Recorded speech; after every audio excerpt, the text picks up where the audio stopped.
এক অবেলায় তুমি এলে পর্ব ১ কলমে তাসনিম তালুকদার বুসরা। স্যারকে ক্লাস চলাকালীন প্রপোজ করেছি বলে ক্লাসে সবার সামনে কান ধরে দাঁড় করিয়ে রেখেছে তিতলিকে। শুধু স্যার বললে ভুল হবে। তিতলির আবার হবু বর, যার নাম আহিয়ান খান আর্য। তিতলির মায়ের শৈশবের অন্তরঙ্গ বান্ধবীর একমাত্র ছেলে। গত শুক্রবার দুই পরিবারের সম্মতিতে অত্যন্ত ঘরোয়া আয়োজনে সম্পন্ন হয়েছে তাদের আংটি বদলের আনুষ্ঠানিকতা। সেই মুহূর্তে তিতলির মনে হয়েছিল তার জীবনের নতুন এক অধ্যায়ের সূচনা ঘটেছে। অথচ ভাগ্যের কি নির্মম পরিহাস, যে মানুষটির সঙ্গে সারা জীবন একসঙ্গে পথ চলার অঙ্গীকার আবদ্ধ হয়েছে, সেই মানুষটি যেন তাকে সম্পূর্ণ অচেনা ভেবে এড়িয়ে চলেছে। আংটি বদলের পর থেকে আহিয়ান একেবারের জন্য তিতলিকে ফোন করেনি। এমনকি প্রতিদিন একই কলেজে দেখা হলেও তার আচরণ এতটাই নির্লিপ্ত যে মনে হয় তিতলি নামে কোনো মেয়ের অস্তিত্বই তার কাছে নেই। ক্লাসে তিনি কেবলই একজন টিচার, আর তিতলি সবার মতোই একজন সাধারণ স্টুডেন্ট। এর বাইরে যেন তাদের মধ্যে কোনো সম্পর্কই নেই। কিন্তু তিতলির পক্ষে বিষয়টি এত সহজ ছিল না। প্রতিটি মুহূর্তে সে অজান্তেই আহিয়ানের দিকে তাকিয়ে থাকত। কখনো করিডোরে অকারণে ঘুরে বেড়াতো, কখনো টিচার্স রুমে আশেপাশে দাঁড়িয়ে থাকতো, শুধুমাত্র একবার তার দৃষ্টি নিজের দিকে ফেরানোর আশায়। সেই অস্বাভাবিক পরিবর্তনটি খুব দ্রুতই নজরে পড়ে তিতলির একমাত্র প্রিয় বন্ধু সাথীর। সাথী শুধু বন্ধু নয়, তিতলির সুখ দুঃখ অভিমান হাসি কান্না সব কিছুরই একমাত্র সাক্ষী। তিতলি এমন কোনো সিদ্ধান্ত নেয় না যা সাথী জানে না। তাই তিতলি বাধ্য হয়ে আজকে জানিয়েছে ওর সাথে আহিয়ান স্যারের আংটি বদল হয়েছে। কিন্তু সাথী তা বিশ্বাস করেনি, উল্টো বলেছে অসম্ভব। তুই আমাকে না জানিয়ে আংটি বদল করবি?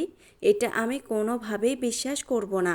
সাথীর অবিশ্বাস তিতলির আত্মসম্মানে অদৃশ্য এক আঘাত হানে। সে যতই সত্যি প্রুভ করার চেষ্টা করে, সাথী ততই বিষয়টিকে কল্পকাহিনী ভেবে উড়িয়ে দেয়। আর সেই মুহূর্তেই তিতলির মনে এক প্রবল জেদের জন্ম হয়। সে সঠিক করে প্রুভ করবে আহিয়ান খান আর্য শুধুই তার টিচার না, তিনি তার হবু স্বামীও। সেই জেদের বশবর্তী হয়েই আহিয়ান ক্লাসে প্রবেশ করা মাত্রই সমগ্র পুরো ক্লাসমেটের সামনে দাঁড়িয়ে বিন্দুমাত্র দ্বিধা না করে প্রপোজ করে ফেলল। ফলাফল, গোটা ক্লাসের সামনে কান ধরে দাঁড়িয়ে থাকা তিতলির এখন নিজেরই ওপর ভীষণ রাগ হচ্ছে। কেন সে এমন একটা বোকামি করলো? কেন সবার সামনে দাঁড়িয়ে মানুষটাকে প্রপোজ করতে গেল? মুহূর্তেই যে এত বড় অপমান ডেকে আনবে তা একেবারের জন্য ভাবেনি সে। এখন মনে হচ্ছে সময়টাকে যদি আরেকবার ফিরিয়ে আনা যেত, তাহলে হয়তো নিজেরই জিভটায় কামড়ে চুপ করে থাকতো। চোখ দুটো জ্বালাপোড়া করছে, কান্না বারংবার গলা পর্যন্ত এসে আটকে যাচ্ছে। তবুও সে কাঁদছে না, অন্তত শব্দ করে নয়। মাথা নিচু করে দুই কান ধরে দাঁড়িয়ে আছে, আর নিঃশব্দে চোখ বেয়ে গড়িয়ে পড়ছে অশ্রুবিন্দুগুলো। তিতলি পড়াশোনায় বরাবরই মেধাবী, দুষ্টুমি সে কম করে না। তবে সেই দুষ্টুমি কখনোই সীমা অতিক্রম করে না। শিক্ষকদের কাছেও তার পরিচয় একজন ভদ্র, প্রাণবন্ত এবং মেধাবী ছাত্রী হিসেবেই। আজ পর্যন্ত কোনো শিক্ষক তাকে শাস্তি দেননি। পুরো ক্লাসের সামনে কান ধরে দাঁড় করানো তো দূরের কথা, জীবনে এই প্রথম তাকে এমন অপমানের স্বাদ নিতে হচ্ছে। আর সেই শাস্তিটা দিয়েছে এমন একজন মানুষ যার নামের সঙ্গে তিতলির ভবিষ্যৎ জড়িয়ে আছে। আহিয়ান খান আর্য। যেই কিছুই ঘটেনি এমন নির্বিকার ভঙ্গিতে সে বোর্ডের সামনে দাঁড়িয়ে গণিতের জটিল সূত্র ব্যাখ্যা করতে শুরু করলো। কণ্ঠে সে চিরচেনা গাম্ভীর্য, চোখে কঠোরতার ছাপ। ক্লাসের প্রত্যেকটি স্টুডেন্ট মনোযোগ দিয়ে তার লেকচার শুনছে। এমনিতেই আহিয়ানকে পুরো কলেজ ভয় পায়। সে অত্যন্ত রাগী, নিয়মানুবর্তী এবং নিজের সিদ্ধান্তে অটল একজন টিচার। তার ক্লাসে সামান্য বিশৃঙ্খলাও কেউ করার সাহস পায় না। আজকেও সে এমনভাবে পড়িয়ে চলেছে যেন ক্লাসের এক কোণে কান ধরে দাঁড়িয়ে থাকা তিতলি নামের মেয়েটির অস্তিত্ব নেই। একেবারের জন্য সে তার দিকে তাকালো না, একবারও বলল না বসে পড়ো। সেই অবহেলাটুকুই যেন শাস্তির চেয়েও বেশি কষ্ট দিচ্ছিল তিতলিকে। মাথা নত করে সে দাঁড়িয়েই রইল। অশ্রুগুলো নীরবে গাল বেয়ে ঝরে পড়ছে, কিন্তু সেগুলো মুছে ফেলারও অবকাশ নেই। পুরো ক্লাসের প্রতিটি মুহূর্ত তার কাছে যেন এক একটি দীর্ঘ যুগের সমান মনে হচ্ছিল। অবশেষে ঘন্টা বাজার সঙ্গে সঙ্গে ক্লাস শেষ হলো। স্টুডেন্টরা ধীরে ধীরে নিজেদের খাতা কলম গুছিয়ে নিতে শুরু করলো।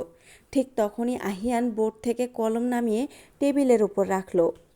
অতঃপর কোনো দিকে না তাকিয়েই দরজার দিকে এগিয়ে যেতে গম্ভীর কর্তৃত্বপূর্ণ কণ্ঠে বললেন, আমার সঙ্গে আসো তিতলি, তোমার সঙ্গে কথা আছে। কথাটুকু বলেই তিনি আর এক মুহূর্তও দাঁড়ালেন না। দীর্ঘ পদক্ষেপে ক্লাসরুমে ত্যাগ করলেন। আহিয়ানের শেষ কথাগুলো তিতলি কানে পৌঁছাতে যেন জ্বলন্ত আগুনে এক মুঠো ঘি ঢেলে দেওয়া হলো। এতক্ষণের অপমান, অভিমান আর জমে থাকা ক্ষোভ মুহূর্তেই দ্বিগুণ হয়ে উঠল। বুকের ভেতর রাগে যেন তোলপাড় শুরু হয়েছে। আমার সঙ্গে আসো তিতলি, তোমার সঙ্গে কথা আছে। গম্ভীর কণ্ঠের সেই নির্দেশ তিতলির কাছে আদেশ নয়, বরং নতুন করে অপমানেরই পূর্বাভাস মনে হলো। তিতলি আর এক মুহূর্ত ক্লাসে দাঁড়ালো না। দ্রুত নিজের ব্যাগটা কাঁধে তুলে নিয়ে রাগে ফুঁসতে ফুঁসতে ক্লাসরুম থেকে বেরিয়ে এলো। তার পায়ের শব্দেই যেন জমে থাকা অভিমানের প্রতিধ্বনি শোনা যাচ্ছিল। ঠিক তার পেছন পেছন তাড়াহুড়ো করে নিজের ব্যাগ তুলে দৌড়ে বেরিয়ে এলো সাথীও। করিডোরে এসে প্রায় দৌড়াতে দৌড়াতে তিতলির পাশে গিয়ে হাঁটতে শুরু করলো সে। ভুরু কুঁচকে কৌতূহলী স্বরে বলল, কিরে দোস্ত, তোকে না স্যার এতক্ষণ শাস্তি দিল, আবার একা ডেকেও পাঠালো? ব্যাপারটা কি? সত্যি কি স্যারের সঙ্গে তোর বিয়ে ঠিক হয়েছে? তাহলে তোকে সবার সামনে এমন শাস্তি দিল কেন? সাথীর প্রশ্নগুলো একটার পর একটা তীরের মতো এসে বিঁধতে লাগলো তিতলির মনে। সে হঠাৎ থেমে সাথীর দিকে তাকালো। চোখ দুটো কান্নায় লাল হয়ে আছে, অথচ সেই চোখেই এখন রাগের দহন স্পষ্ট। চোয়াল শক্ত করে দাঁতে দাঁত চেপে প্রতিটি শব্দ যেন চিবিয়ে চিবিয়ে উচ্চারণ করলো, সব তোর জন্য হয়েছে। আজ থেকে তুই আমার সঙ্গে কথা বলবি না, আর ওই লোকটার সঙ্গেও আমি একা দেখা করব না।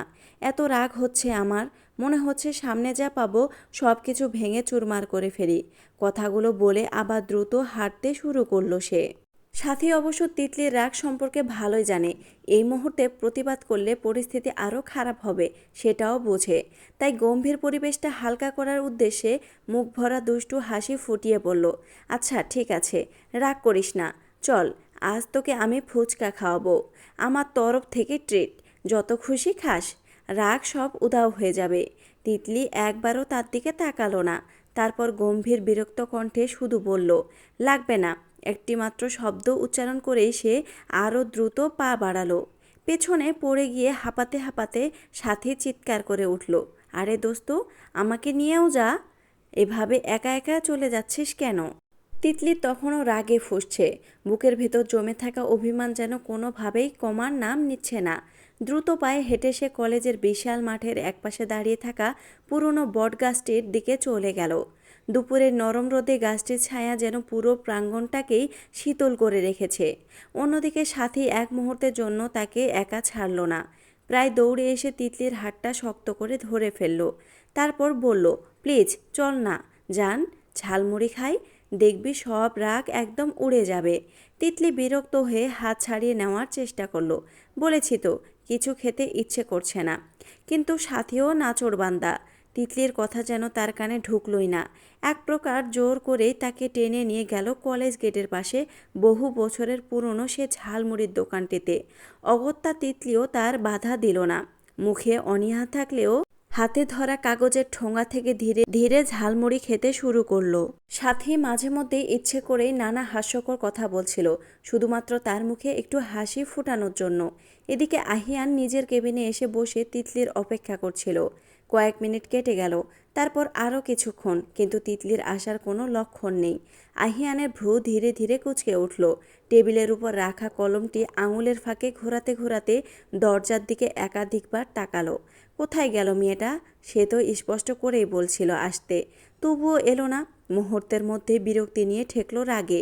তার চোয়াল শক্ত হয়ে উঠল। এই মেয়েটা কি তার কথা অমান্য করলো?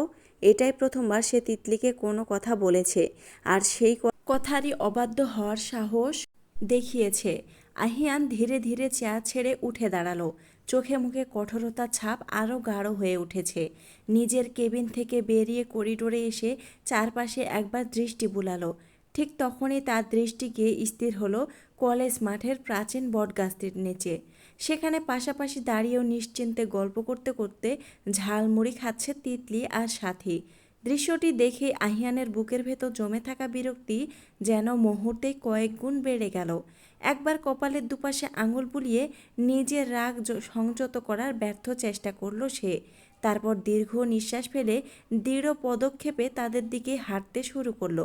এদিকে সাথীর সঙ্গে গল্প করতে করতে তিতলির মনও কিছুটা হালকা হয়ে এসেছিল। কিছুক্ষণ আগের অপমানের দহন এখনও রয়ে গেছে, তবে সাথীর অবিরাম বকবকানিতে তার ঠোঁটের কোণেও ক্ষীণ হাসির রেখা ফুটে উঠেছিল। হঠাৎ তাদের সামনে এসে একটি দীর্ঘদেহী ছায়া থেমে দাঁড়ালো। দুজনেই একসঙ্গে মাথা তুলে তাকালো। সামনেই দাঁড়িয়ে আছে আহিয়ান খান আর্য। সাথীর মুখের হাসি মুহূর্তেই মিলিয়ে গেল। বুক ধড়ফড় করতে শুরু করলো তার। কলেজের সবচেয়ে রাগী শিক্ষকের সামনে দাঁড়িয়ে থাকার অভিজ্ঞতা যে মোটেও সুখকর নয় তা সে ভালো করেই জানে। অন্যদিকে তিতলিও আচমকা চমকে উঠল। মনে মনে ঠিক করেছিল মানুষটার সামনে পড়লে এবার সেও রাগ দেখাবে, কিন্তু বাস্তবে চোখাচোখি হতেই বুকের ভেতর অদ্ভুত এক অকারণ ভয় দানা বাঁধল। মুখের কঠোর ভাব আনার প্রাণপণ চেষ্টা করলেও তার চোখের গভীরে লুকিয়ে থাকা অস্থিরতা আর সংকোচ কিছুতেই আড়াল করা গেল না। আহিয়ান কিছুক্ষণ স্থির দৃষ্টিতে দুজনের দিকে তাকিয়ে রইল। তার গম্ভীর মুখাবয়ব দেখে মুহূর্তেই সাথীর বুকের ভেতর কাঁপুনি শুরু হয়ে গেল। শীতল অথচ কর্তৃত্বপূর্ণ কণ্ঠে তিনি বলল, সাথী তুমি ক্লাসে যাও, তিতলি একটু পর আসছে। কথাটুকু বলার ভঙ্গিতেই এমন দৃঢ়তা ছিল যে প্রতিবাদ করার সাহস সাথীর হলো না, বরং যেন মুক্তির পথ পেয়ে গেল। তিতলি কিছু বলার আগেই সে অপ্রস্তুত হাসি দিয়ে ফিসফিস করে বলল, আমি যাচ্ছি দোস্ত, পরে দেখা হবে, বলেই প্রায় দৌড়ে সেখান থেকে চলে গেল। মুহূর্তের মধ্যেই বটগাছের নিচে নেমে এলো এক অস্বস্তিকর নীরবতা। হালকা বাতাসে শুকনো পাতাগুলো মাটিতে গড়িয়ে যাচ্ছে। দূরে কলেজ মাঠে কয়েকজন শিক্ষার্থী গল্প করছে, অথচ তাদের দুজনের মাঝখানে নিস্তব্ধতা যেন চারপাশের সমস্ত শব্দকেও গ্রাস করে নিয়েছে। আহিয়ান ধীরে ধীরে প্যান্টের পকেটে দু হাত গুজে তিতলির সামনে এসে দাঁড়ালেন। তার গভীর দৃষ্টি স্থির হয়ে রইল তিতলির মুখে। তারপর কঠিন সংযত কণ্ঠে বলল, এই অবাধ্য মেয়ে, আমি তোমাকে আমার কেবিনে যেতে বলেছিলাম, যাওনি কেন? তিতলি কোনো উত্তর দিল না। দুই হাতে শক্ত করে চেপে ধরল ঝালমুড়ির কাগজের ঠোঙাটা। মাথাটা আরও নিচু হয়ে গেল। মনে হচ্ছিল একবার মুখ খুলে হয়তো সব অভিমান অশ্রুর সঙ্গেই বেরিয়ে আসবে, কিন্তু তার এই নীরবতাই যেন আহিয়ানের ধৈর্যের শেষ সীমাটুকুও ভেঙে দিল। সে দাঁতে দাঁত চেপে কয়েক মুহূর্ত নিজেকে সংযত রাখার চেষ্টা করল। তারপর আগের চেয়ে আরও গম্ভীর স্বরে বলল, আমি তোমাকে কিছু জিজ্ঞেস করছি, উত্তর দিচ্ছ না কেন? কলেজে আমার ধৈর্যের পরীক্ষা নেওয়ার চেষ্টা করবে না তিতলি, এর পরিণতি তোমার জন্য মোটেও ভালো হবে না। এবার ধীরে ধীরে মুখ তুলল তিতলি। চোখ দুটো এখনও কান্নায় লাল, অথচ সেই চোখের গভীরে স্পষ্ট জেদ আর অভিমান। সে সরাসরি আহিয়ানের চোখের দিকে তাকিয়ে শান্ত কিন্তু কাপা কণ্ঠে বলল, কেন যাব আমি আপনার ডাকে? এক মুহূর্ত থেমে আবার বলল, ক্লাসে সবার সামনে যেভাবে আমাকে কান ধরে দাঁড় করিয়ে রাখলেন, একবারও কি ভেবেছেন আমার কতটা লজ্জা লেগেছে? সবাই কিভাবে আমার দিকে তাকাচ্ছিল? আহিয়ান ভ্রু কুঁচকে কিছুক্ষণ তার দিকে তাকিয়ে রইলেন। তারপর ঠোঁটের কোণে ক্ষীণ ব্যঙ্গের রেখা ফুটিয়ে ধীর স্বরে বলল, ওহ তাই নাকি? মিসেস তিতলির আবার লজ্জাও আছে? তিতলি কথাটা শুনে আরও ক্ষুব্ধ হয়ে উঠল। থাকবে না কেন? আমারও সম্মান আছে, আত্মসম্মান আছে। আহিয়ান এক পা এগিয়ে এলেন, দৃষ্টিও আরও গভীর করে শান্ত অথচ তীক্ষ্ণ কণ্ঠে বললেন, তাহলে ক্লাসে সবার সামনে যখন আমাকে প্রপোজ করলে তখন তোমার সেই লজ্জা কোথায় ছিল? আহিয়ানের শেষ প্রশ্নটি যেন তিতলির সমস্ত সাহস এক মুহূর্তে নিঃশেষ করে দিল। মেয়েটি ধীরে ধীরে মাথা নিচু করে ফেলল।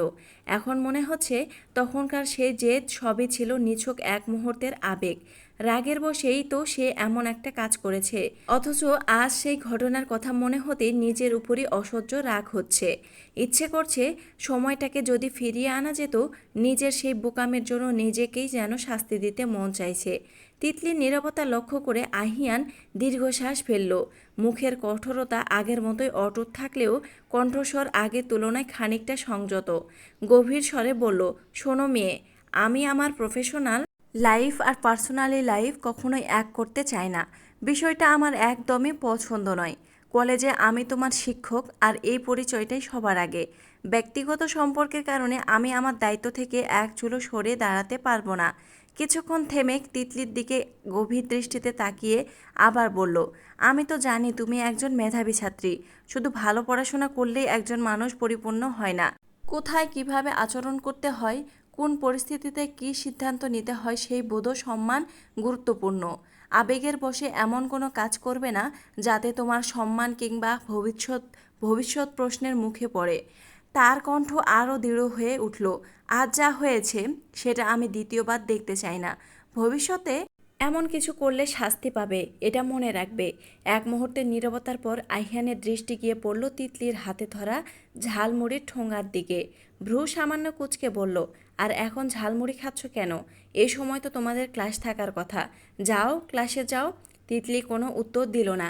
একবারের জন্য চোখ তুলে তাকালো না আহিয়ানের দিকে। বুক ভরা পাহাড় সম অভিমান নিয়ে ধীর পায়ে সেখান থেকে হাঁটতে শুরু করলো। প্রতিটি পদক্ষেপ যেন তার মনের কষ্ট আরও ভারী হয়ে উঠছিল। আজ থেকে সে ঠিক করলো লোকটার সঙ্গে আর অকারণে কোনো কথা বলবে না। যে মানুষটা নিজের অনুভূতি চেয়ে নিয়মকে বেশি গুরুত্ব দেয়, তার কাছে নিজের অভিমান প্রকাশ করেও কোনো লাভ নেই। আহিয়ান স্থির হয়ে দাঁড়িয়ে রইল। তিতলির দূরে চলে যাওয়া অবয়বের দিকে দীর্ঘক্ষণ তাকিয়ে থেকে নিঃশব্দে একটা দীর্ঘশ্বাস ফেলল। চারপাশে কেউ নেই, নিশ্চিত হয়ে খুব আস্তে নিজের সঙ্গে যেন কথা বলল, শোনো অবাধ্য মেয়ে, আমাদের সম্পর্কটা গোপন রাখার চেষ্টা করছি শুধু তোমার ভালোর জন্য। এই কলেজে কেউ জানুক সেটা আমি চাই না। মানুষের কথা, অকারণ অভিযোগ, এসবের ভার তোমাকে বইতে হোক তা আমি কখনোই চাইব না। তার ঠোঁটের কোণে এক ফোঁটা বিষণ্ণ হাসি ফুটে উঠল। খুব নিচু স্বরে আবার বিড়বিড় করে বলল, তুমি এখনও অনেকটাই বাচ্চা, তাই হয়তো আমার এই কঠোরতার আড়ালে লুকিয়ে থাকা কারণগুলো বুঝতে পারছো না। একদিন বুঝবে, নিশ্চয়ই বুঝবে।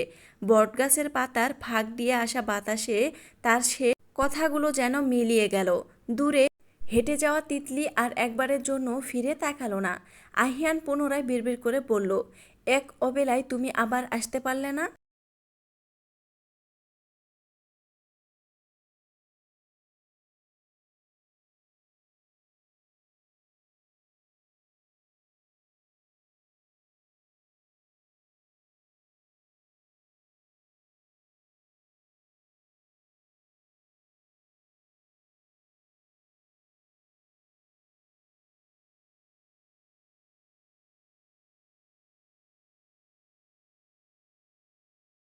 উড়ে যাবে।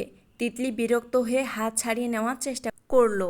বলেছি তো, কিছু খেতে ইচ্ছে করছে না। কিন্তু সাথীও নাছোড়বান্দা। তিতলির কথা যেন তার কানে ঢুকলোই না। এক প্রকার জোর করেই তাকে টেনে নিয়ে গেল।